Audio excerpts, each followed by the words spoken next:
What's going on, guys? It's MOJoe, and today we are doing a war recap. So I know it's been a long time since I've recorded a video, let alone a war recap. But I finally have an opportunity to record, and luckily with this timing, it was on our first perfect war ever in the clan. So yes, it was only a 10v10, but it's still a perfect war. It included 2 Town Hall 10 3-star attacks. So we will feature both of those. I got a little bit of an announcement, not really an announcement, just like an update, I guess. Yeah, I'll try to give you guys kind of in between raids and whatnot. But here's what the enemy team did to us. They only used 11 of their attacks. I'm gonna grab my water. My throat's really bothering me right now. They only used 11 of their attacks, which I don't know why, because they're a war clan. And if they don't use both of their attacks, they'll get kicked. But their leader only used none of their attacks. So I wonder if he's going to get kicked. I'm sure that they were pretty confident that they were going to win after we got that 30th star. And they only needed 31 to win. So I don't know why they didn't keep trying. But you know, just scrolling through the bases to show you guys who's 3-starring what. Sorry if your name doesn't show up because some of these were re-3-starred. So, we're going to save number 1 for last because, you know, it was, you know, got to save the best for last, even though it wasn't the best. You know, the highest level base, though, that got 3-starred. So, I think you guys will enjoy that one. We'll go ahead and start with number 2. A very early Town Hall 10 rushed would actually be more accurate. But, went ahead and decided to hog it because both of the Inferno Towers are in the same compartment and are accessible via one jump spell. So anytime you can do that and get both Inferno Tower kills with the investment of, you know, 3 to sometimes 5 golems, usually not 5, depends on the, how much of the rest of the base you'll be getting, but if you can get the Inferno Towers killed, like, that's a huge cripple in a Town Hall 10 attack. So then you can use Hogs. It's not, you know, it's not rocket science that Hog Rider's worst enemies are Giant Bombs and Inferno Towers. Excuse me. Got a little air in my chest that I had to burp out for you. So, you know, my kill squad is coming in and they're about to take out that Inferno Tower, so I was like, well, this is the time where I can go ahead and spam my hogs in. They're not going to take, well, maybe a couple of them took temporary damage from that Inferno Tower, but then they got healed back up. They did hit that giant bomb that I tried to avoid. This was a cleanup attack, or not a cleanup attack, but it was scouted by my Town Hall 9, scouted and 2-starred previously, or prior to this. So that's why I knew where everything was already. Got my 2 cleanup whiz down here already before the even half the base is cleared. So that was pretty crucial. I mean, it wasn't down to time, but that always helps. Just knock out those trash buildings as early as possible. So I did bring that free spell. I kept that in my pocket because I wasn't sure if my hogs would beat my kill squad to that Inferno Tower. And they did, so I just froze the Inferno Tower and healed over it. So pretty easy. Well, it's relatively routine for a Town Hall 10 attack. Anytime it has Inferno Towers, it's still not a gimme. You know, you still have to plan. It's a this attack right here is still harder than a fully maxed Town Hall 10 or a fully maxed Town Hall 9 using a Town Hall 9. So if that puts it into perspective, if you're not a Town Hall 10 3-star, you have no idea how hard they are. So that's pretty much that. A lot of people I don't think understand how hard Town Hall 10 3-stars are. So got Patrick, Lucas, and then EP Study. He is a new Town Hall 9. Regardless of his 30-30 heroes, he's a new Town Hall 9. This is his first war as a Town Hall 9.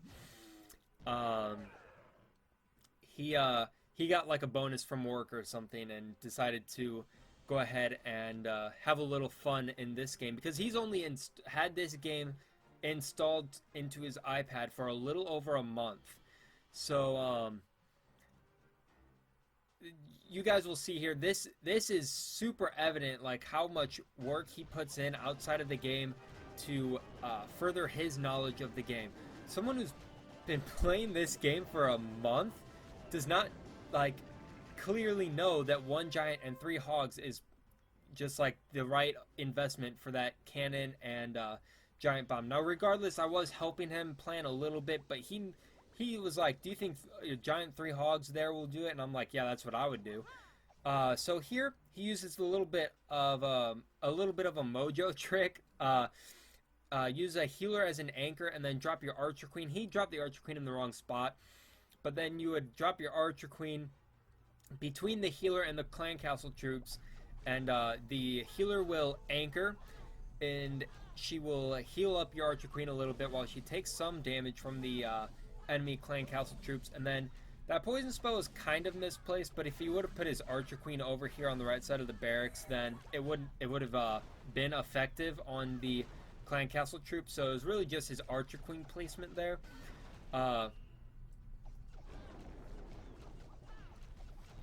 Other than that, great job, Jordan. Doing really well at Town Hall 9 so far. Great funnel here. Now, one thing I really want to... well, here's a little bit of an early Barbarian King drop. He should have dropped his Barbarian King right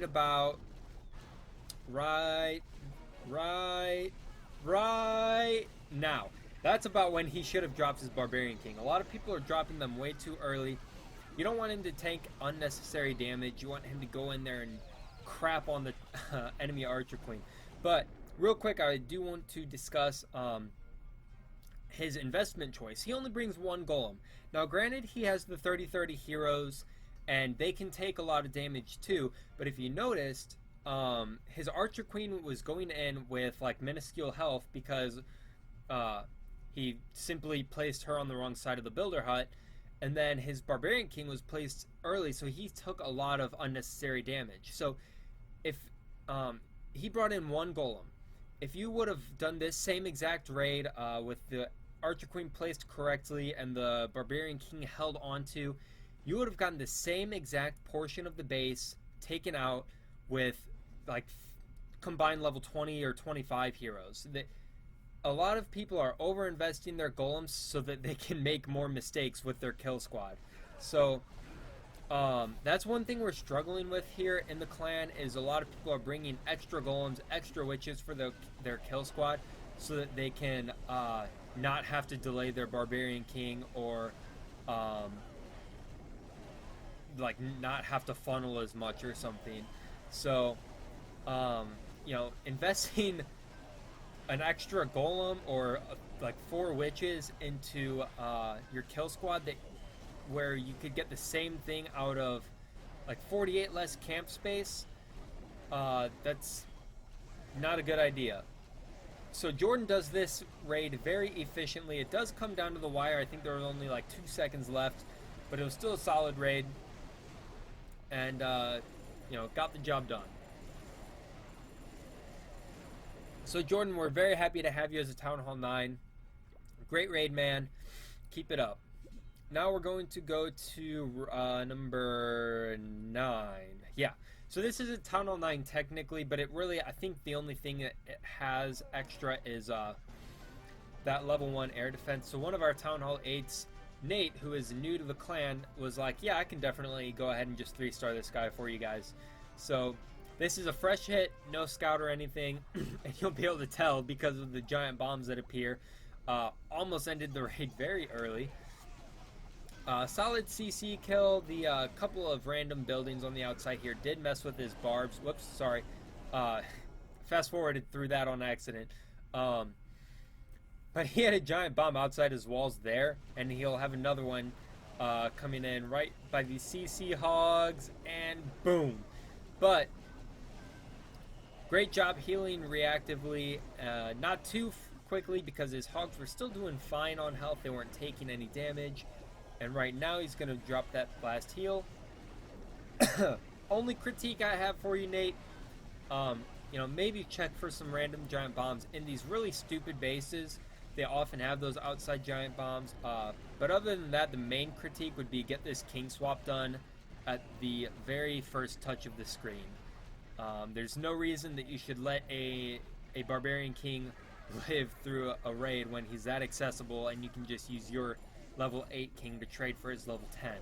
So, other than that, you did get it eventually, but you may as well have done it at the beginning of the raid because he may have been able to lure the clan castle for free after the king swap. So, could have gotten a little bit more efficiency out of that. But here we go with the Town Hall 10 3-star. This is a 91k base.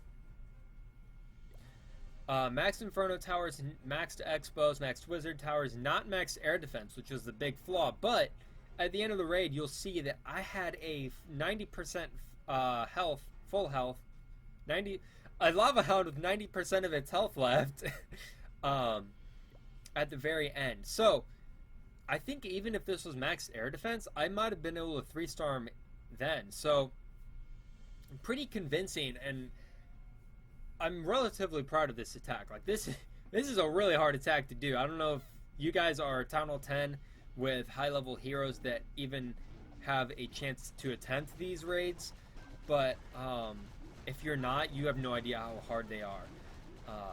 Like, seriously, I think 3-starring a fully maxed Town Hall 9, like heroes and walls and everything, would be easier.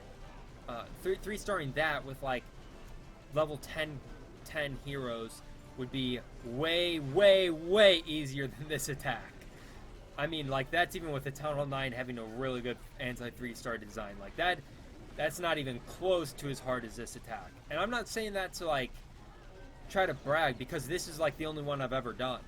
But I'm just saying that so that people understand how hard these attacks are. They're not a walk in the park.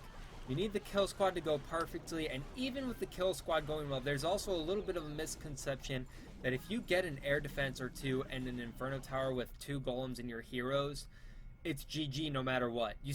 That's not true at all. You still have to path your balloons into the air defenses and the Expos and the Inferno Towers very quickly. The Expos aren't as big of a deal, but they do have a lot of hit points, so you want to try to get your balloons to group up on them so that they go down in one shot. And you'll see that I do all that in this raid, and that's why I ended up being able to be a 3-star.